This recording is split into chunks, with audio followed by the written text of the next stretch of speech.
Hi, fans of high-quality entertainment. In this video, I'm going to talk about some great albums that through the years I've really enjoyed, and some of them were in my CD collection for quite a few years, and some not for too long. And the thing is, I already have enough CDs in my collection I'm happy with and content with, although I'm still going to be buying, of course, more albums all the time.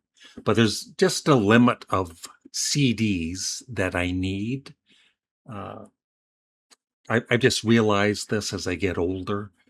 Uh, and there's certain albums or artists that just kind of sit in my collection year after year, and I really don't listen to them anymore.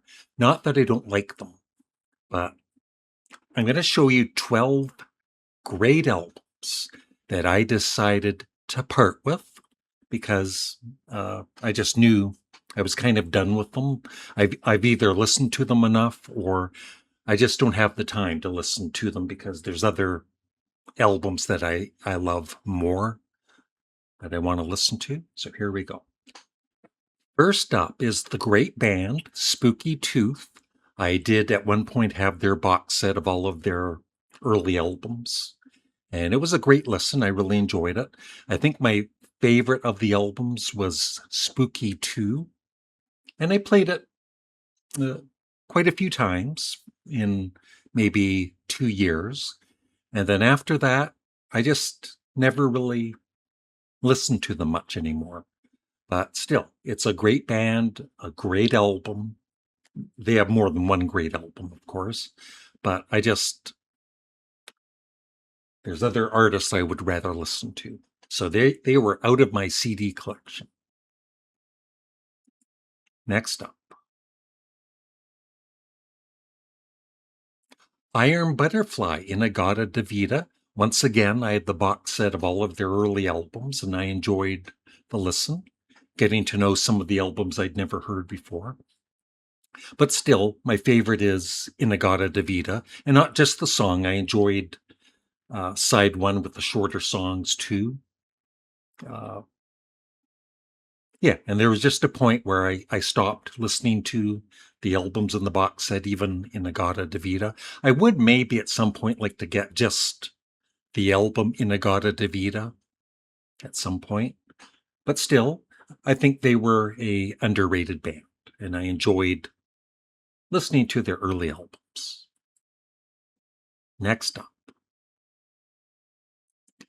Yeah, I was a fan of Dream Theater for a few months, and I bought more than just this album. I bought their latest album that came out about a year ago and really enjoyed it. I think my favorite though is Metropolis Part 2 Scenes from a Memory. Very interesting. Great prog, great band, and I don't know. There's something about, except for a few bands in Prague, I'm not a big fan of a lot of prog bands, except for Yes, early Genesis, Pink Floyd, of course.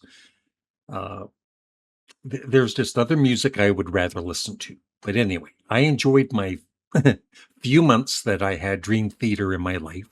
And like I said, they're a great band. And if you love prog rock, I highly recommend you check out this album if you haven't heard it yet.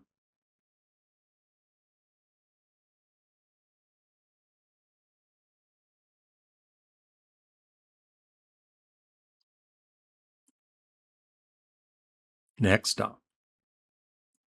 Yep, Faces, A Nod is as Good as a Wink to a Blind Horse. Once again, I had the box set of their albums, their whole discography with Rod Stewart. And the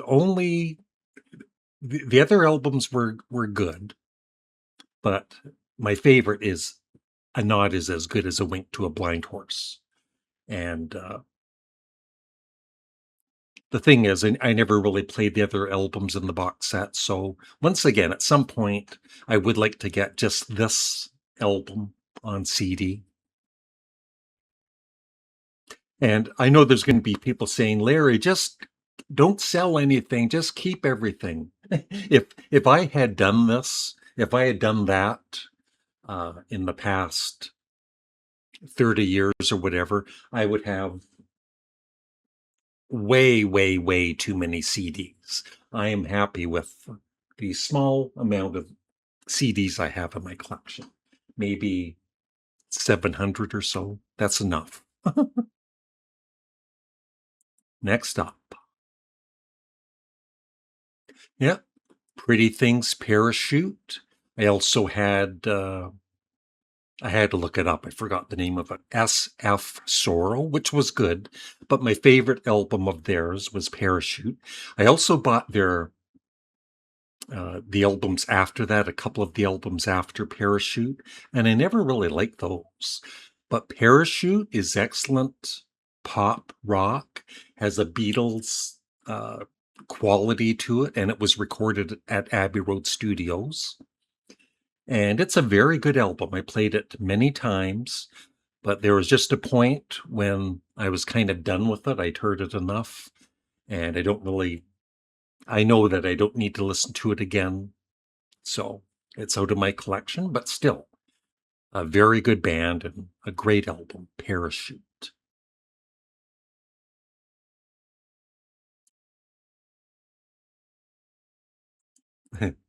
Yeah. Jethro Tull, once again, prog, right? Or kind of prog, depending on the album. And Thick as a Brick is a parody prog album. And I've heard it throughout the years, ever since it was released in the early 70s. And I've always really, really, really liked it. But there was a point where I don't know what it is about Jethro Tull, because I think they're one of the great bands from the 70s. And I think Ian Anderson is a musical genius. But whenever I hear a Jethro Tull album and I really, really like it, I get tired of it pretty quickly. And Thick as a Brick isn't the only album I've had in my collection. I've had Minstrel in the Gallery and War Child, which I think is an underrated album. But Thick as a Brick is the most fun. And like I said, I've played it enough through the years that I don't need it in my collection anymore. So it's out of my collection. Next up.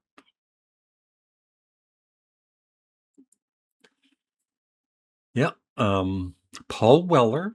I was on a big Paul Weller kick for a few months, maybe about a year. And Stanley Road is probably his best album of the ones I've heard. And like I said, I bought other albums of his. Some were really good and some were just good. They're okay. No bad albums. And there was just a point where I realized I'm not listening to Paul Weller anymore. And I just kind of got onto other things like Donovan. I'm a huge fan of Donovan now. And I definitely will never discard my Donovan albums like I have some of these albums. There are certain artists that once I've become a fan, I will always have in my collection. And there's other ones that come and go, like Paul Weller. But anyway, very talented artist. And Stanley Road is an excellent album, and I really did enjoy it.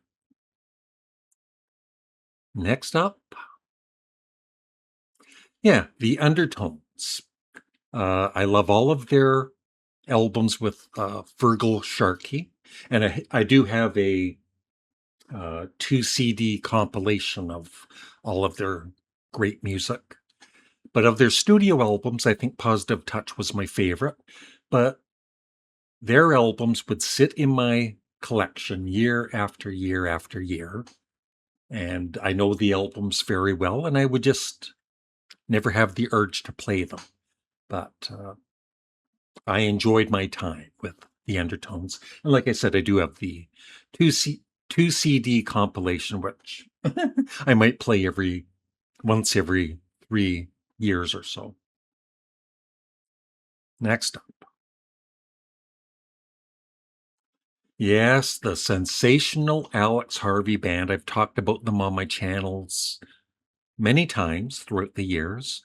I think they were a great band, and Zal Clemenson, the guitarist with the clown makeup. I think besides his stage presence, he was just one of the most underrated guitarists in rock.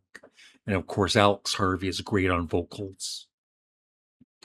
I had all of their albums in twofers. And just in the last few years, I guess I had played them enough. And I know all of or most of the albums very well. And The Impossible Dream is my favorite.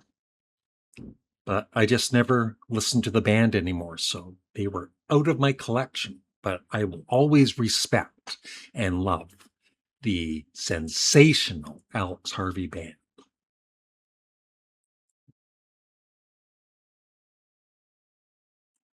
Motorhead, yeah.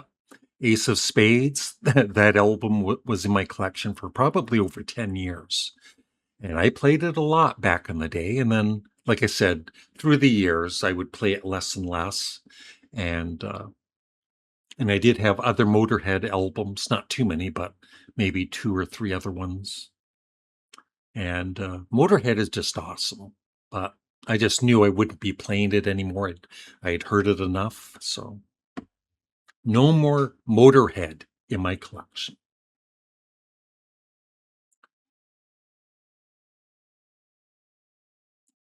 Oh, some of my viewers aren't going to like me for this one. XTC. I was a huge, well, I still am, uh, even though I don't have their albums.